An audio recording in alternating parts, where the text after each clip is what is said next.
வணக்கம் traders. Welcome to post market report. So நம்ம இந்த வீடியோவில் என்ன பார்க்க போறோம்னா, 7ஆம் தேதி ஏப்ரல் மார்க்கெட் என்ன நடக்க போகுதுங்கிறது தான். மார்க்கெட்னா நான் இன்னைக்கு இந்த வீடியோவில் பேச போகிறது நிஃப்டி 50 அண்ட் பேங்க் நிஃப்டி மட்டும்தான். ஸோ நம்ம திங்கட்கிழமை மார்க்கெட் என்ன நடக்கிறதுக்கான வாய்ப்பு இருக்குங்கிறத பார்ப்போம். அண்ட் ஏற்கனவே நம்ம வந்து 7ஆம் தேதி ஏப்ரலுக்கு ஒரு வீடியோ போட்டிருந்தோம். ஆனால் என்ன பிரச்சனைனா, அதில் வந்து கொஞ்சம் வாய்ஸ் டிஃப்ரென்ஸ், அதில் வாய்ஸ் கட் எல்லாம் கொஞ்சம் இருந்துச்சு. எனக்கு தெரிஞ்சு அது ரெக்கார்டிங் சாஃப்ட்வேரில் ஏதோ ஒரு ப்ராப்ளம். ஸோ அதனால நான் வந்து அதை ரெக்டிஃபை பண்ணிட்டேன். ஸோ அதனால வீடியோ மறுபடியும் ரெக்கார்ட் பண்ணி போடலான்னு சொல்கிறேன். ஸோ இப்போ நம்ம டைரெக்ட்டா வீடியோக்கு போவோம். அந்த தவறு நடக்காம நான் வந்து இனிமே பார்த்துக்கிறேன். அண்ட் கமெண்ட்ஸ்ல சொன்ன நண்பர்களுக்கு நன்றி. ஏன்னா நீங்க சொல்லலைன்னா எனக்கு தெரிஞ்சிருக்காது. அந்த வீடியோ அந்த இடத்துல இருக்கு. அதாவது ஸ்டார்ட்டிங்ல கொஞ்சம் இடத்துல இருக்கு. அதே மாரி எண்டிங்ல கொஞ்சம் இடத்துல இருக்கு. நடுவுல அடிக்கடி தான் வருது. ஸோ அப்படிங்கிறனால எனக்கு தெரியல. ஸோ இந்த மாரி இருந்துச்சுன்னா நீங்க கமெண்ட்ஸ்ல போட்டதுக்கு ரொம்ப நன்றி. ஏன்னா நீங்க சொன்னனால தான் எனக்கு தெரிஞ்சுச்சு. அதனால தான் மறுபடியும் நான் வீடியோ ரெக்கார்ட் சரி வாங்க இப்போ நம்ம வீடியோக்குள்ள போயிரலாம். அண்ட் நம்ம பேங்க் நிஃப்டி அண்ட் நிஃப்டி வந்து நான் ஒரு சின்ன ஒரு ரீவைண்ட் பண்ணணும். ஏன் அப்படின்னா, இது நமக்கு ரொம்ப முக்கியமான விஷயம். மார்க்கெட் வந்து பிரைஸ் கரெக்ஷனுக்கு ஆரம்பிச்சிருச்சு. நம்ம வந்து மே அதாவது மார்ச் மாசத்துலேருந்து பார்ப்போம். ஸோ நிஃப்டி 50 பார்த்தீங்கன்னா, மார்ச் மாசத்துல ஒரு நல்ல குரோத் வந்துச்சு. 6-7% குரோத் இருந்துச்சு. பார்த்தீங்கன்னா தெரியும். அதாவது மார்ச் முடியும்போது, மார்ச் 25ஆம் தேதி அது வந்து 8% குரோத்ல இருந்திருக்கு.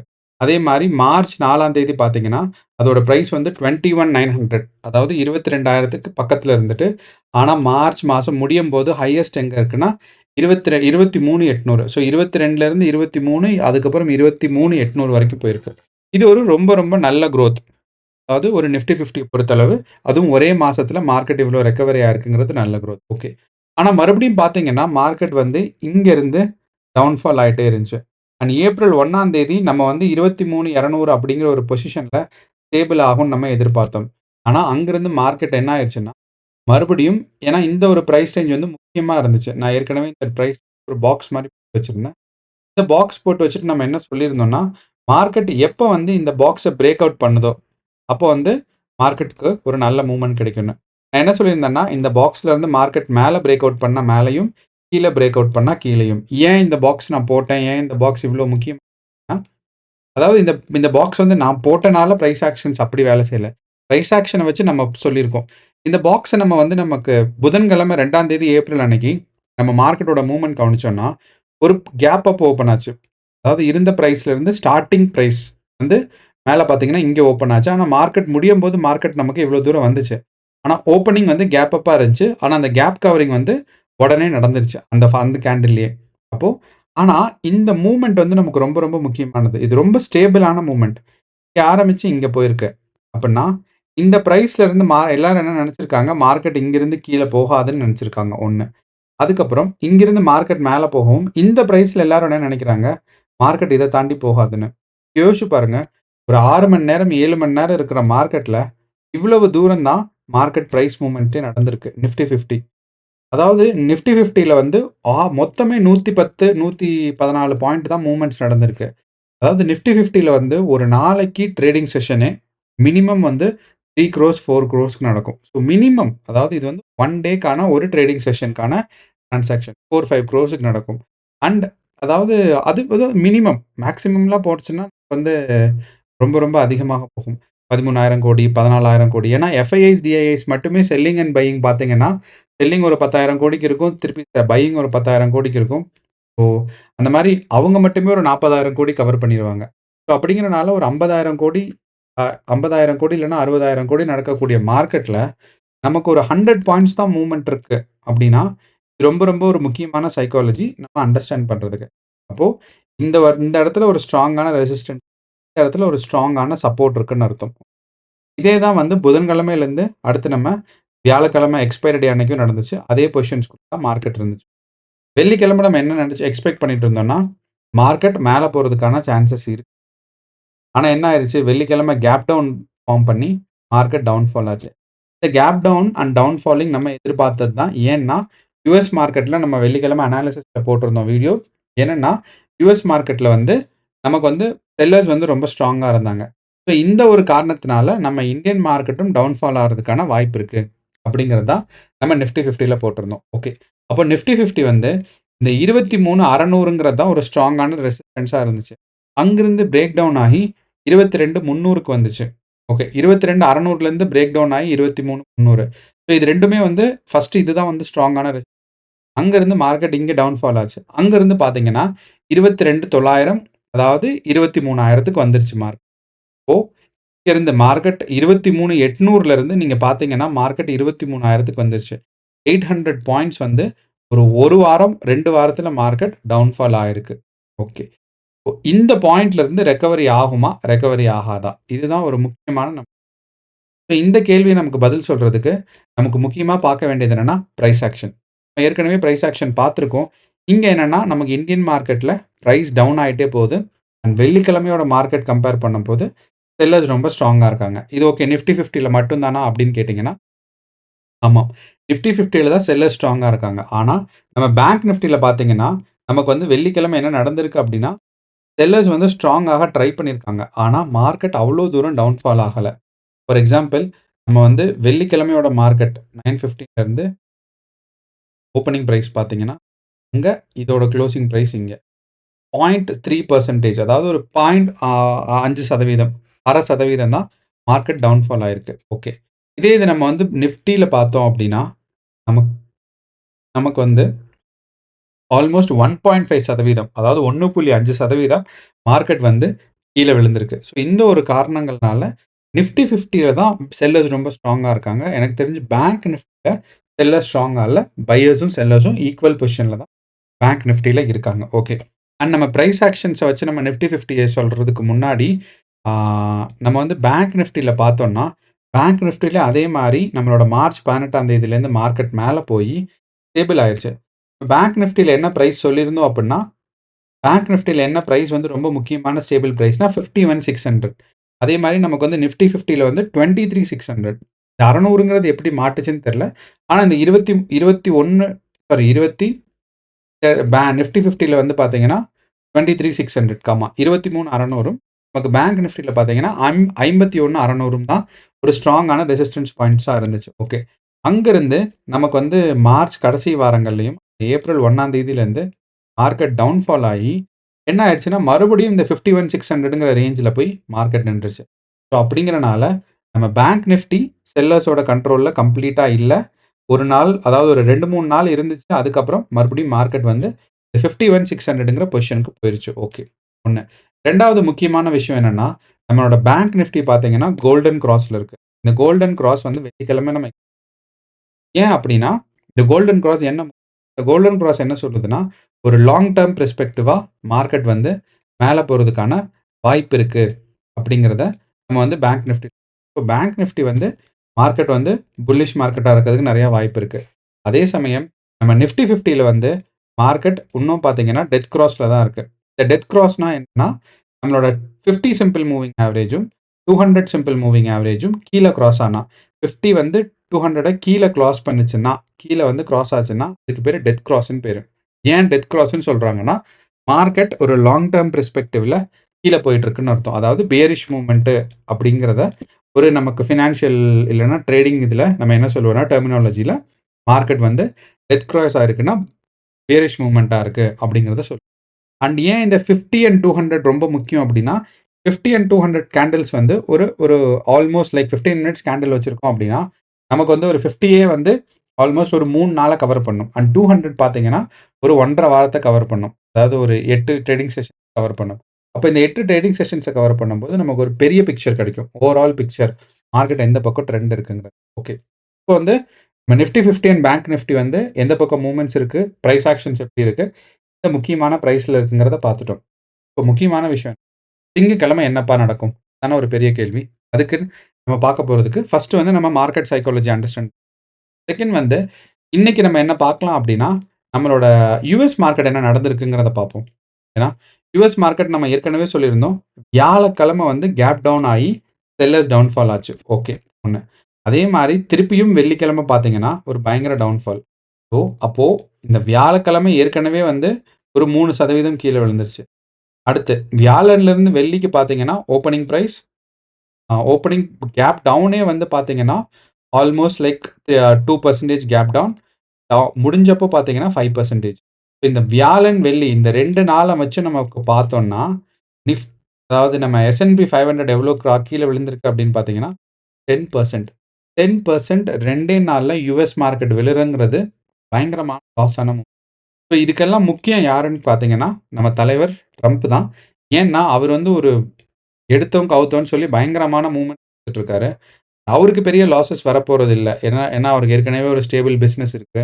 யுஎஸ்ல நியூயார்க் சிட்டில ட்ரம்ப் டவர்ஸ்ன்னு ஒரு டவர்ஸ் வச்சிருக்காரு. அதுல ஆஃபீஸ் ஸ்ட்ரக்சர்ஸ் இருக்கு. ஸோ அதனால அவருக்கு லாஸ் வரப்போறதில்ல. ஆனா, இன்வெஸ்ட் பண்ணியிருக்க எல்லாத்துக்கும் இன்ட்ராடே பண்றவங்க, ஒரு லாங் டெர்ம் பெர்ஸ்பெக்டிவ்ல இன்வெஸ்ட் பண்ணியிருக்கவங்களுக்கெல்லாம் டைரக்ட்டா ஒரு 10% அதுவும் 2டே நாள்ல டவுன்ஃபால் யுஎஸ் மார்க்கெட்.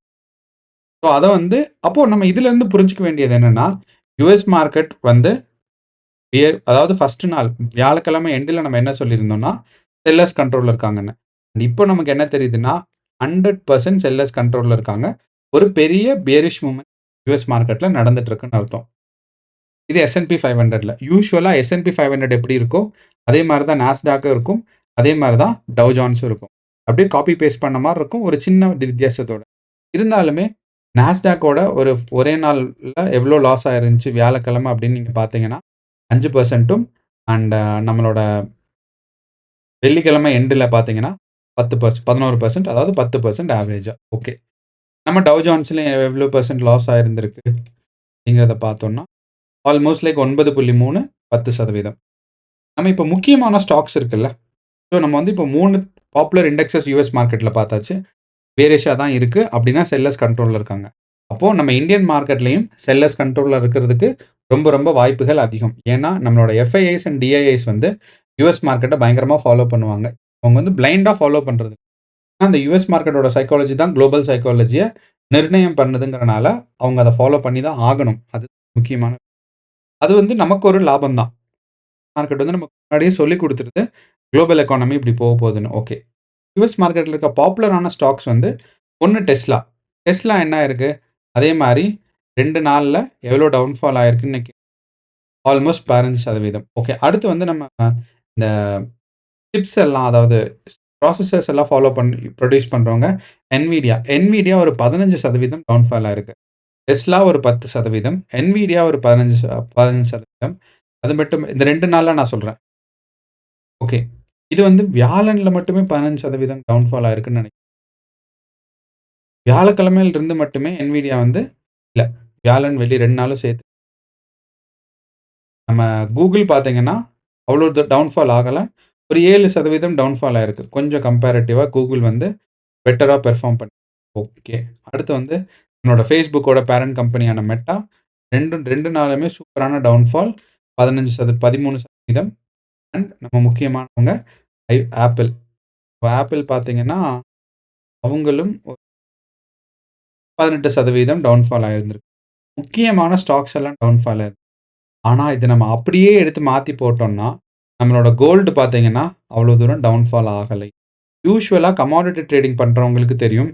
எப்போ வந்து மார்க்கெட்ஸ் டவுன் ஆகுதோ, அப்போ வந்து நம்ம கோல்டு வந்து ரெக்கவரி ஃபேஸ்க்கு போகும். அப்படிங்கிறனால நம்மளோட கோல்டு வந்து ரெக்கவரி ஃபேஸ்ல தான் இருக்கு. ரெக்கவரி ஃபேஸ்ல போயிட்டுருக்கு. அப்படிங்கிறத நம்ம யூசுவலா சொல்லலாம். ஸோ நீங்க வந்து பார்த்தீங்கன்னா, கோல்டுமே ஒரு நல்ல ரெக்கவரி ஃபேஸ்ல இருக்கு. யூசுவலா பார்த்தீங்கன்னா, கோல்ட விட சில்வர் வந்து இப்போ வந்து நல்ல ஒரு குவாலிட்டில போயிட்டுருக்கு. ப்ராஃபிட் பெர்சன்டேஜ் பார்க்கும்போது, கோல்ட விட சில்வருக்கு ரொம்ப அதிகமா இருக்கு. ஓகே. இதுதான் வந்து நம்மளோட overall market psychology like Nifty 50, bank Nifty, US market எல்லாம் பார்த்தாச்சு. இதெல்லாம் பார்க்கும்போது நமக்கு என்ன தெரியுது அப்படின்னா, நமக்கு வந்து திங்கட்கிழமை ஒரு பியரிஷ் மார்க்கெட் எக்ஸ்பெக்ட் பண்ணலாம். அண்ட் நிஃப்டி 50ல 100% பியரிஷ் மார்க்கெட் எக்ஸ்பெக்ட் பண்ணலாம். மார்க்கெட் வந்து மேல போறதுக்கு வாய்ப்பில்ல. அப்போ மார்க்கெட் கீழ போனா எவ்வளோ தூரம் கீழ போகும்? அப்படிங்கிறதுக்கு முக்கியமான பதில் வந்து எதுல இருக்குன்னா, ஓப்பன் இன்ட்ரெஸ்ட் டேட்டால. இந்த ஓப்பன் இன்ட்ரெஸ்ட் டேட்டால ஏன் முக்கியமானதுன்னு ஓப்பன் இன்ட்ரெஸ்ட் டேட்டா வந்து நமக்கு ஏற்கனவே இருக்கிற நம்பர் ஆஃப் ஸ்லாட்ஸும், ஆர்டர்ஸும் நமக்கு இந்த ஆர்டர்ஸ் வந்து எங்க அதிகமா இருக்கோ, அந்த பக்கம் தான் மார்க்கெட் மூவ்மெண்ட்காக சான்ஸ் இருக்குன்னு அர்த்தம். அப்போ நம்மளோட குளோபல் சைக்காலஜி என்ன சொல்லுது? மார்க்கெட் கீழ போகணும். 2வது நம்மளோட இந்தியா விக்ஸ் டேட்டா பார்த்தீங்கன்னா, இந்தியா விக்ஸ்னா இந்தியா வாலடைலிட்டி இண்டெக்ஸ். அது இந்த இடத்துல இருக்கு. இந்தியா இந்தியா விக்ஸ்லயும் நம்ம யூசுவலா வந்து ட்ரேட் பண்ணலாம். நிஃப்டி 50 மாரி இண்டெக்ஸாவும் ட்ரேட் பண்ண முடியும். அதே மாரி ஸ்பாட்லயும் ட்ரேட் பண்ண முடியும். அப்ப இந்த இந்தியா விக்ஸ்னா இந்தியாவோட வாலடைலிட்டி இண்டெக்ஸ். எப்போ வந்து இந்த வாலடைலிட்டி இண்டெக்ஸ் வந்து 15க்கு கீழ இருக்கோ, 15 இங்க இருக்கு. எப்போ வந்து இந்த 15க்கு கீழ மார்க்கெட் இருக்கோ, அப்போ வந்து நம்மளோட வாலடைலிட்டி ரொம்ப ரொம்ப கம்மியா இருக்குன்னு அர்த்தம். அப்போ மார்க்கெட் மேல போறதுக்கான வாய்ப்பு கொஞ்சம் இருக்கு. ஆனா இந்த இடத்துல பார்த்தீங்கன்னா, ரொம்ப நாளாவே இந்த 13.7ல இருக்கு. அப்போ இந்தியா விக்ஸோட வாலடைலிட்டி எப்போ வந்து கம்மி ஆகுதோ, அப்போ வந்து நல்ல லிக்விடிட்டி கிடைக்கும்னு அர்த்தம். அப்போ இந்தியா விக்ஸ் வந்து 15க்கு கீழ தான் இருக்கு. ஓகே. அப்போ இங்கிருந்து மார்க்கெட் மேல போச்சுன்னா, வாலடைலிட்டி இண்டெக்ஸ் அதிகமாகுது. அப்போ வந்து மார்க்கெட் டவுன்ஃபால் ஆகும். அப்போ பார்க்கும்போது நமக்கு இங்கிருந்து மார்க்கெட் இந்தியா விக்ஸ் வந்து 2 நாளா, 3 நாளா ஏப்ரல் 1ஆம் தேதியிலேருந்து இந்தியா விக்ஸோட வாலடைலிட்டி இன்கிரீஸ் ஆயிட்டு இருக்கு. அப்பன்னா என்ன ஆகும்னா, நம்மளோட மார்க்கெட் குறையும்னு அர்த்தம். அதுதான் வந்து இந்த இடத்துல சொல்லியிருக்காங்க. இந்தியா விக்ஸோட வாலடைலிட்டி வந்து 13.8 அப்படின்னு சொல்லி. 15னா ஹையஸ்ட் வாலடைலிட்டி. அங்க இருந்துச்சுன்னா, மார்க்கெட் வந்து நல்ல குரோத்க்கான வாய்ப்பு இருக்கு. அடுத்து வந்து பிசிஆர் ரேஷியோ. இந்த பிசிஆர் ரேஷியோனா, put call ratio. Put orders எவ்வளோ இருக்கு? கால் ஆர்டர்ஸ் எவ்வளோ இருக்கு? அப்போ நீங்க வந்து பிசிஆர்ல கால் ஆர்டர்ஸ் அதிகமா இருந்துச்சுன்னா, நமக்கு என்ன இருக்கும்னா, அதாவது ஆ பிசிஆர் ரேஷியோ வந்து கால் ஆர்டர்ஸ் அதிகமா இருந்துச்சுன்னா என்ன ஆகும்னா, கீழ வந்து அதிகமாயிரும். அப்போ கால் ஆர்டர்ஸ் அதிகமா இருக்கு அப்படின்னா, மார்க்கெட் வந்து டவுன் சைட் போப்போகுதுன்னு அர்த்தம். அதே மாரி புட் ஆர்டர்ஸ் அதிகமா இருந்துச்சுன்னா, மார்க்கெட் வந்து மேல போப்போகுதுன்னு அர்த்தம். ஓகே. ஏன் அப்படின்னா, ஏன் புட் ஆர்டர்ஸ் அதிகமா இருந்தா மார்க்கெட் மேல போகும் அப்படின்னு நீங்க யோசிக்கலாம். புட் ஆர்டர்ங்கிறது ஒரு ஸ்ட்ராங்கான சப்போர்ட் பாயிண்ட்ட குறிக்குது. இப்போ நம்ம இந்த இடத்துல ஸ்ட்ராங்கான சப்போர்ட் பாயிண்ட் எதுவும் கிடையாது. அந்த ஒரு காரணத்தினால தான் பிசிஆர் ரேஷியோ கீழ வந்திருக்கு. ஆனா மேல ரெசிஸ்டன்ஸ் பாயிண்ட்ஸ் பார்த்தீங்கன்னா, ரொம்ப ரொம்ப அதிகமா இருக்கு. மார்க்கெட் மேல போறது தடுக்கிறதுக்கு நெறைய ரெசிஸ்டன்ஸ் இருக்கு. அப்படின்னா நெறைய பேர் என்ன நெனைக்கிறாங்கன்னா, இந்த பிரைஸ தாண்டி மார்க்கெட் போகாது. இந்த பிரைஸ தாண்டி மார்க்கெட் போகாதுன்னு. அப்படிங்கிறனால நம்ம 23,000, 23,100, 23,200, 23,300 நீங்க பார்த்தீங்கன்னா, இந்த 4 பிரைஸ் ரேஞ்ச்லயும் 23,000ல இருந்து ஃபிபனாச்சி வரைஞ்சா தெரியும்.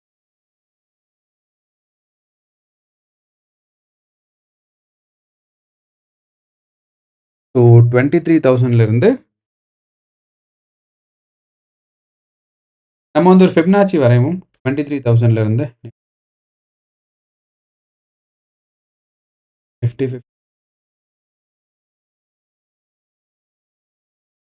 23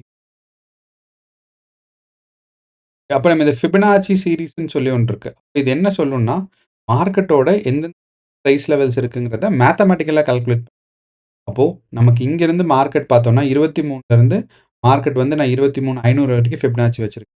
நமக்கு அழகா பார்த்தா தெரியும். ஃபிபனாச்சி சீரிஸ்லயும் 2300, 23,200, 23,250 இருக்கு. அதுக்கப்புறம் 2,100 இருக்கு.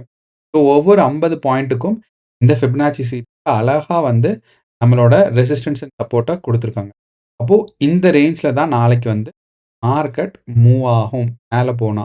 இப்போ இந்த ஒவ்வொரு ரேஞ்ச்லயுமே மார்க்கெட்டுக்கு வந்து அதிகமான சப்போர்ட் அண்ட் ரெசிஸ்டன்ஸ் இந்த இடத்துல இருக்கு. அந்த ஒரு காரணங்கள்னால நமக்கு என்ன ஆகும்னா, மார்க்கெட்டுக்கு மேல போற ஒரு ரெஸ்ட்ரிக்ஷன் அதிகமா இருக்கு. அப்போ மார்க்கெட் எங்கப்பா கீழ விழுகும் அப்படின்னு கேட்டீங்கன்னா, நம்ம இந்த இடத்துல 23, 22,500 வரைக்கும் மார்க்கெட் மூவ்மெண்ட் போறதுக்கான வாய்ப்பு ரொம்ப ரொம்ப சிறப்பா இருக்கு. இத தான் நம்ம இந்த இடத்துல வரைஞ்சிருப்போம். ஸோ ஃபிபனாச்சி சீரிஸ் என்ன சொல்லுதுன்னா, இது வந்து 23,600க்கு போகும் அப்படிங்கிறத மார்க்கெட் சொல்லுது. இப்போ நம்ம 22,500 அப்படிங்கிற ஒரு சப்போர்ட் ரேஞ்ச்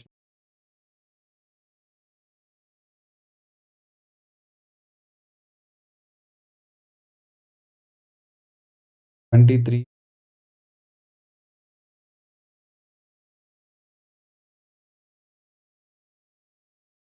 இந்த இடத்துல நான் வந்து 30 பாயிண்ட் இதுதான் வந்து 23,500க்கான ஒரு சப்போர்ட் ரேஞ்ச். இப்போ நாளைக்கு மார்க்கெட் மேல போறதுக்கு வந்து 23,000ல ஒரு ரெசிஸ்டன்ஸ் இருக்கு. அத தாண்டுனா 23,200ல இருக்கு. 23,300லயும் இருக்கு. ஆனா இங்கிருந்து டவுன்ஃபால் ஆச்சுன்னா, டைரக்ட்டா மார்க்கெட் வந்து 23,500க்கு வரதுக்கான அதனால தான் நடுவுல இங்க எங்கேயுமே அதிகமான ஸ்ட்ராங்கான சப்போர்ட் இல்லாம, நமக்கு வந்து புட் ஆப்ஷன்ஸ் பார்த்தீங்கன்னா, 22,500ல இருக்கு. இப்போ நமக்கு நாளைக்கு மார்க்கெட் நான் என்ன கேட்டீங்கன்னா, நான் மேல யூசுவலா வந்து மேல போனா இங்க போகும், கீழ வந்தா இங்க வரும்னு சொல்லுவேன். ஆனா நாளைக்கு என்னோட கணிப்பு, இல்லன்னா என்னோட ஒரு அசம்ப்ஷன் என்ன அப்டின்னா, மார்க்கெட் டவுன்ஃபால் ஆறதுக்கான ரொம்ப அதிகம். இது நம்ம நிஃப்டி 50ல. அடுத்து நமக்கு பேங்க் நிஃப்டி போறோம். பேங்க் நிஃப்டில அதே மாரி நம்மளோட ஓப்பன் இன்ட்ரெஸ்ட் டேட்டாஸ் பார்க்குறோம். இன்ட்ரெஸ்ட் டேட்டா பார்த்தோம்னா பேங்க் நிஃப்டி நம்ம பிரைஸ் ஆக்ஷன்ஸ் ரொம்ப ஸ்ட்ராங்கா ஃபாலோ ஆயிட்டு இருக்கு. நான் ஏற்கனவே சொல்லியிருக்கேன். பேங்க் நிஃப்டி ரொம்ப நாளாவே இந்த இந்த பிரைஸ் ரேஞ்ச்ல தான் இருக்கு. ஸோ மார்க்கெட் மேல போனா 52,000க்கு போகும். மார்க்கெட் டவுன்ஃபால் ஆனா 51,000க்கு வரும். ஸோ நம்ம இது ஏற்கனவே போட்டு வச்சிருக்கோம். மார்க்கெட் இந்த பிரைஸ் ரேஞ்ச் 51,600, 500 இந்த ரேஞ்ச் எப்போ பிரேக் ஆகுதோ அப்போ மார்க்கெட் வந்து 52,000 போகிறதுக்கான சான்சஸ் இருக்கு.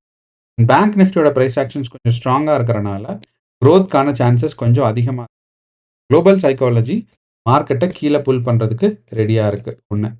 ஸோ நம்மளோட பேங்க் நிஃப்டியோட பிசிஆர் ரேஷியோ பார்த்தீங்கன்னா 1.0 இருக்குது. அப்போ இந்த 1.0ங்கிறது வந்து ஒரு ஸ்ட்ராங்கான பிசிஆர் ரேஷியோ தான்.